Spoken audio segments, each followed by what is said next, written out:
నువ్వు సడన్ గా దిగావేంటి? మీ అందరికీ ఒక సర్ప్రైజ్.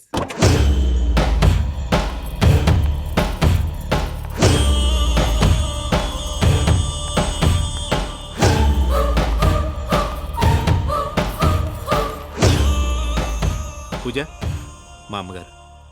నమస్తే. మా అన్నయ్య. నమస్తే. నమస్తే. హ? ఎవర్రా అమ్మాయి? నేను లండన్ వెళ్ళకముందే తను నాకు పరిచయం. అమ్మా మీరు ఒప్పుకుంటే తను మన ఇంటి కోడలవుతుంది. నేను అన్నయ్య నీ ఇష్టాన్ని కాదరవనే కదా ఈ అమ్మాయిని ఇంత దూరం తీసుకొచ్చింది. లక్ష్మి, హారతిచ్చి అమ్మాయిని లోపలికి తీసుకురా.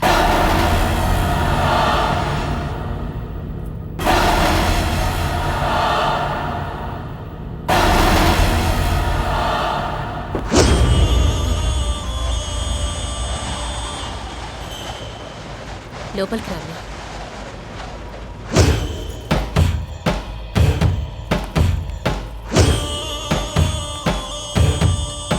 బాబా, కింగ్లా నడుస్తున్న ఈ డమ్మిగాడితో మనకి పని లేదు. వీలైనంత త్వరగా కింగ్ తమ్మిని చంపి మన ఇక్కడి నుంచి బయటపడాలి.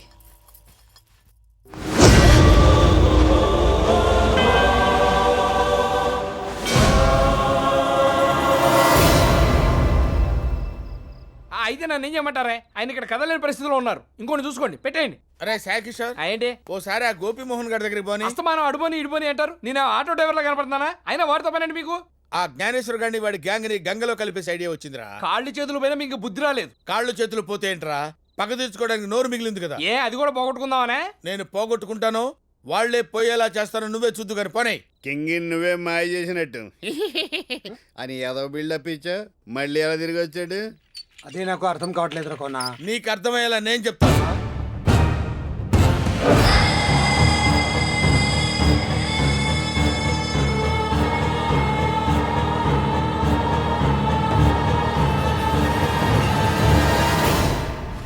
అమ్మ అప్పాజీ, డమ్మీ గడిని తీసుకొచ్చి కింగ్ ప్లేస్ లో పెట్టి డ్రామాలు ఆడేవరా? ఆస్తి మొత్తం ఒక్కడే కొట్టేద్దామని ఎంత ప్లాన్ వేసారా అప్పిగా? ఏయ్, మీకు ఈ నిజం చెప్పింది 10 సార్లు బైహార్ట్ చేసుకోవడానికి కాదు. ముందు వాడి సంగతి చూద్దాం పదండి. ఏ ఒట్టుసును, అప్పాజీ గాడితో కలిసి ప్లాన్ వేసి మా అల్లుడి ప్లేస్ కు వచ్చి మమ్మల్ని ఎదోలించేద్దామనుకున్నారా? మందకోయిందా? నేనే కింగ్. నువ్వే కింగ్ అయితే సరిగ్గా నీకు 10 సంవత్సరాలు వయసప్పుడు నీకు నాకు మధ్య ఒక మర్చిపోలేని సంఘటన జరిగింది. అదేంట చెప్ప. పోనీ నీ ఉపనయన రోజు మీ నాన్నగారు నీకు బహుమతి ఇచ్చారు, అదేటో చెప్పు. ఓరి మీ చేతస్థానం తగలయ్యా, వాడు కింగ్ అని చెప్తున్నాడు కదా. పోలీసులు ఫోన్ కొడితే వాళ్ళు వచ్చి ఈ బ్యాచ్ మొత్తాన్ని బొక్కలో పడేస్తారు.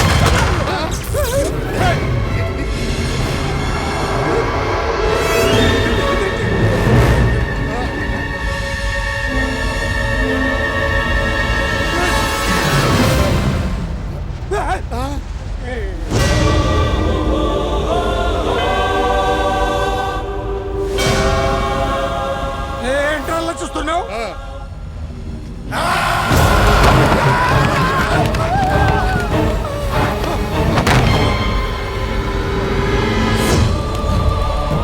నాకు 10 సంవత్సరాల వయసప్పుడు నువ్వు చేసిన దొంగతనాన్ని బయట పెట్టద్దని నా కాళ్ల మీద పడ్డావు, గుర్తుంది? నా ఉపనయనం రోజు నాన్నగారిచ్చిన బహుమతి ఏంటి అని అడిగావు కదూ.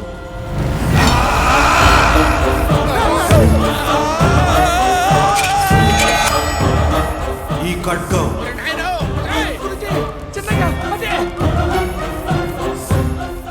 ఎందుకు ఇచ్చారో తెలుసా? మీలాంటి మృగాల్ని వేటాడటానికి. ఎందుకు నన్ను చంపించారు చెప్పరా? ఎందుకు చంపించారు? నాకేం తెలియదు అల్లుడు.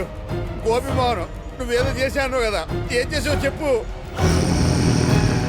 నేను ఏదోనే కానీ కోరిని కాదు అల్లడు. ఈ కోనగాన్ని కంట్రోల్ పెట్టుకోవడానికి ఊరికి బిల్డప్ ఇచ్చాను.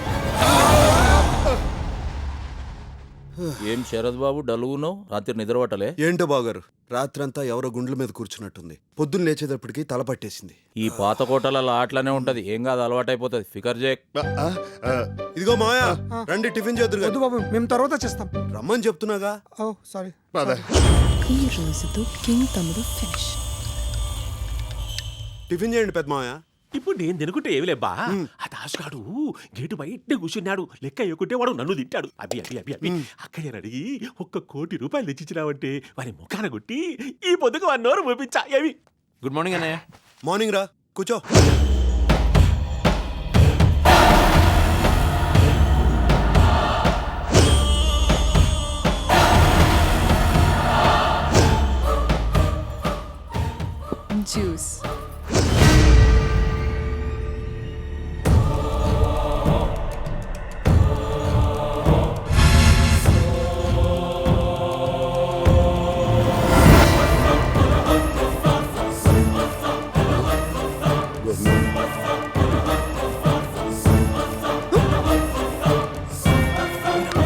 లోపలికి పోయి లెక్క లెక్క లెక్క వచ్చరావు.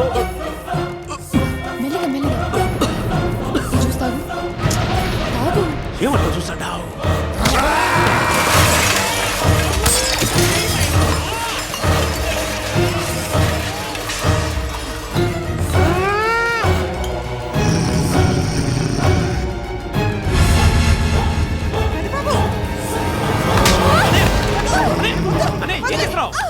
ఎందుకొచ్చా మళ్ళీ ఎందుకొచ్చా చెప్పు చెప్పు.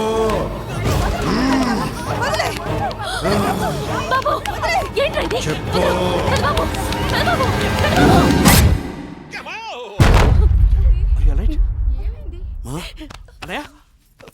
ఏం జరిగిందిరా?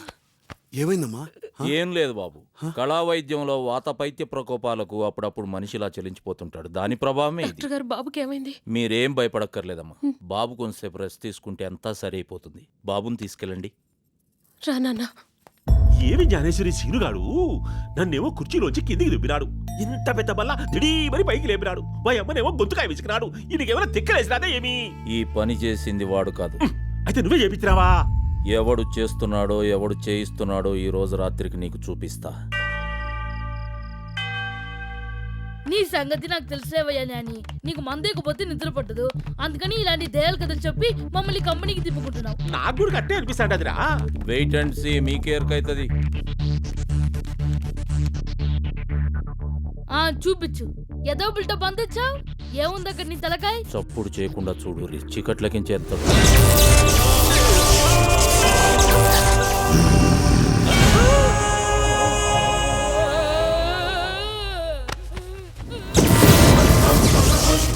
నేను చెప్పేది జాగ్రత్తగా వినండి.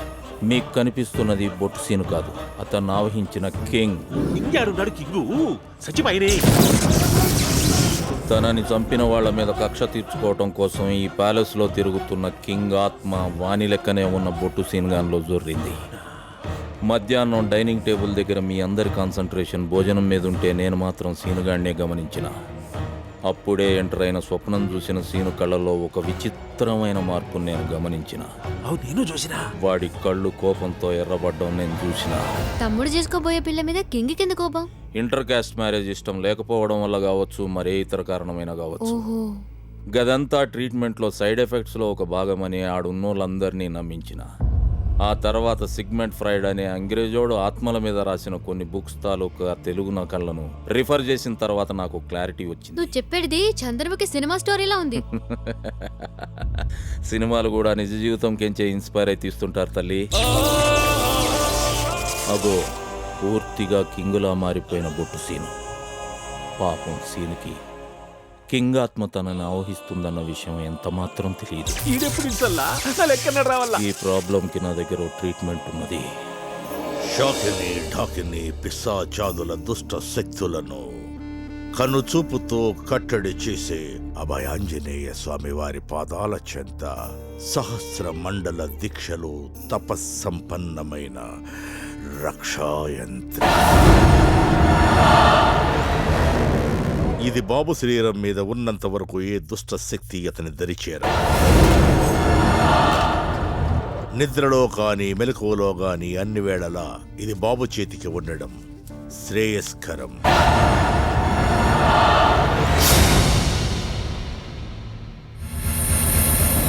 బాబు జాతక రీత్యా గండం గడిచిన తర్వాత కళ్యాణ యోగం ఉంది కనుక వీలైనంత త్వరలో వివాహం జరిపించటం మంచిది. యాదో ఒక తాయెత్తు కట్టుకొని పోక నీ కేర మంత్రాల పయ్యని ఇప్పటికిప్పుడు కింగు బాబుకు సరిపోయినట్టు అమ్మి యాడ ఎక్కుతాది. మా పెద్దబాబుకి సరిపోయే అమ్మాయి ఈ ఇంట్లోనే ఉంది. ఎవరక్కయ్యా? శ్రావణి. డాక్టర్ గారు మీరేమంటారు? నాదేముందమ్మా, అంతా నా చెల్లెలిష్టం. ఏమంటావమ్మా? చాలా సంతోషం.